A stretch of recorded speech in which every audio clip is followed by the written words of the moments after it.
Күнделікті қайталанып жатқан мәнсіз өміріне бір сәт көз жүгірткен қарт ана қолына қалам алып, ішкі шерін о дүниелік шалына былай ақтарды. Әй шалым, соңғы кездері келіннің көңіл күйі жоқ. Тіпті шайымды да жартып бермейтін болды.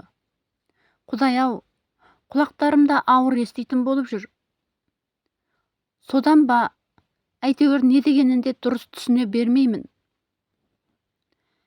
Дегенмен бір нәрсені ішім сезеді. Олай дейтінім, келінім мына үйде тұрғанымды қаламайтын сияқты. Өткен күндеріміз ай. Балаңды өзіңде жақсы білесің. Қой аузынан шөп алмайтын жуас.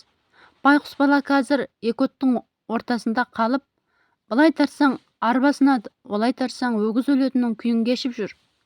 Қайтейін енді?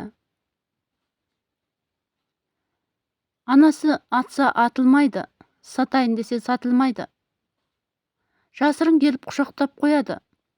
Білесің бе? Кеше кешкісін келіп бетімнен сүйді.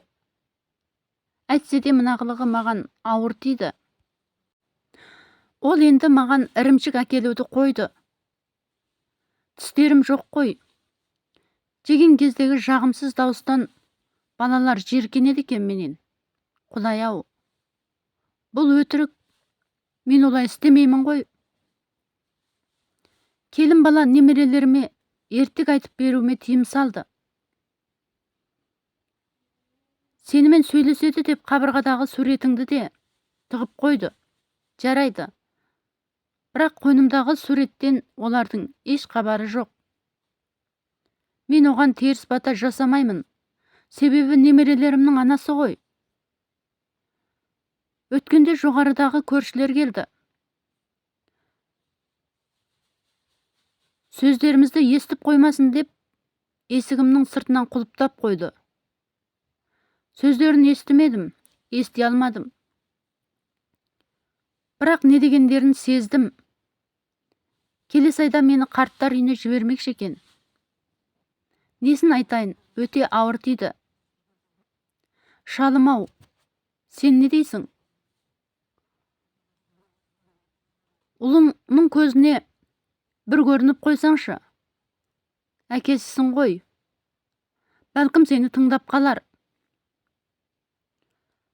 Осы бөлмеде отыра берем. Құдай куә, ешқайда шықпаймын.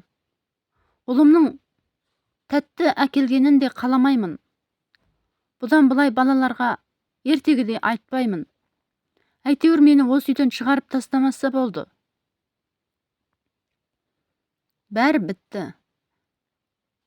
Енді өзіңмен өткен күндер ұзап барады. Терезеге қарасам, бейнең көз алдымнан кетпейді. Есік тұтқаларында саусақ іздерің қалды. Аса таяғың әлі күнге қабырғада ілулі. Сонда бұлардың менімен тұрғылары келмейтіні несі, таң қаламын.